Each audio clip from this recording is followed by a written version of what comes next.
This is Bruv SMO, the best Mario Odyssey trick jumper in the world. And here's the crazy part, he's only 12 years old. But how did someone so young pull off such a monumental accomplishment?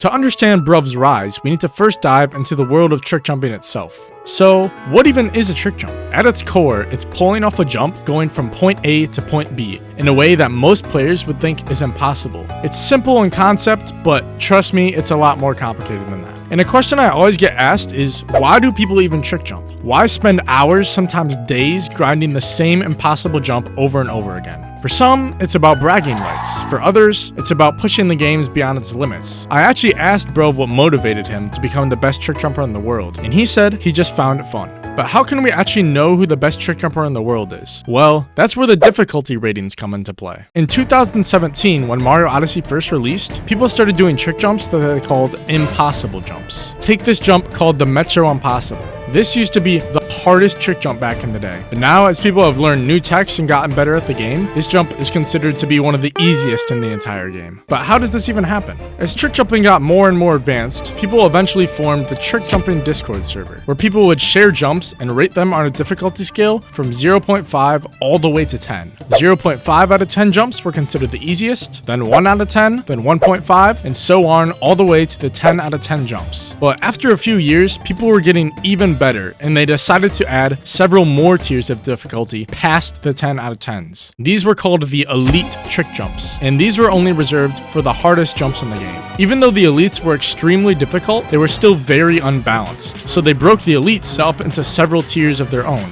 The easiest elites were called low elites, and then the next tier up were called mid elites, and then after that there were high elites, and finally the hardest category at the time was called insanity elites. Even after these new category of jumps, people were just getting even better and better, so they had to create 2 new tiers above insanity elites. And this is where the difficulty ratings stand today. The second hardest jumps in the game are called God tier, and then the hardest jumps in the game are the near impossible Hell tier elites.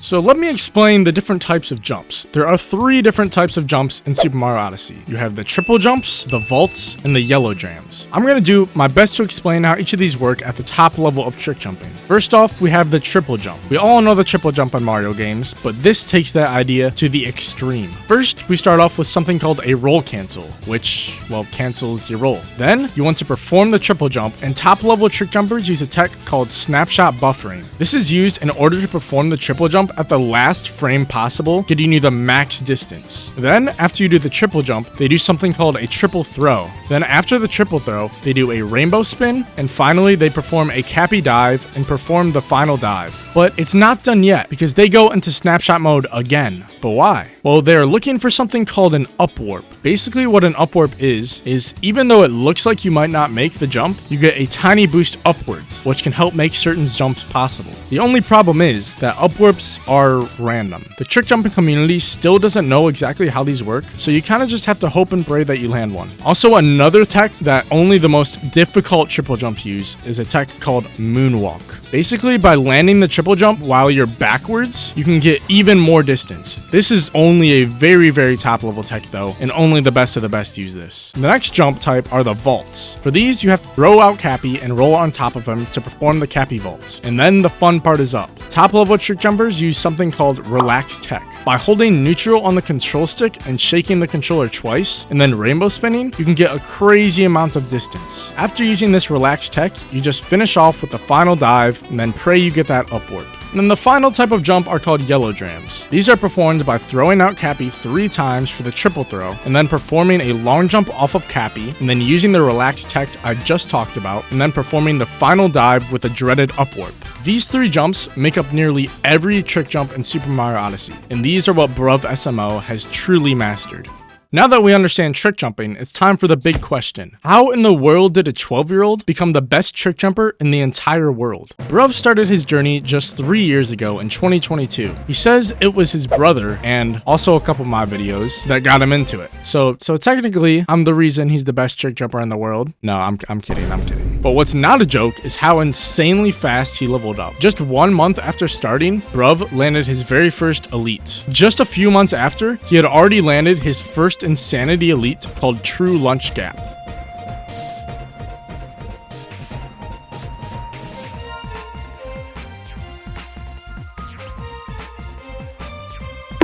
Not long after, he pushed even further and got his first ever God tier jump. It was called True Wood Vault Assault.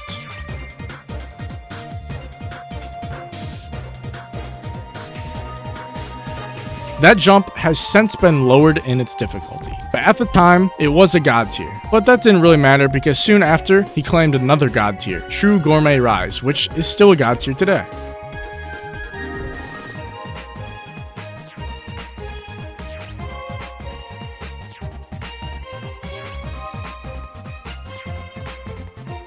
From there, the floodgates opened. Bruv just kept stacking God tiers. Reverse Aqua Pillar, Magma Climb, and several more. But then, he dropped a bombshell. He uploaded a video where he didn't just land one God tier, not 2 God tiers, but 12 in a single video, which boosted his total count to 23. And at this point, it was only a matter of time before he reached the ultimate milestone, a Hell tier. And just a month later, it happened. Bruv landed this insane Hell tier jump.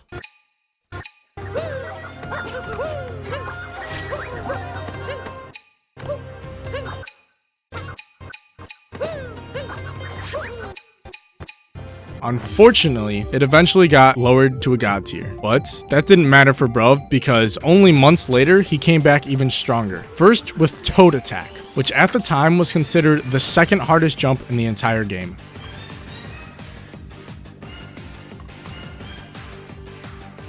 And then Ancient Staircase, another brutal Hell tier.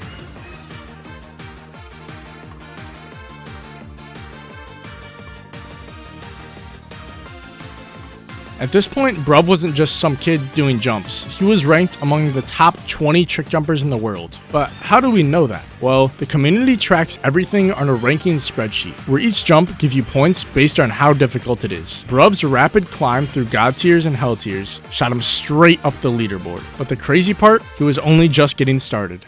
In the following months, Bruv would be landing the most insane jumps. He would get a Hell tier called Rooftop Roundabout, which was no joke.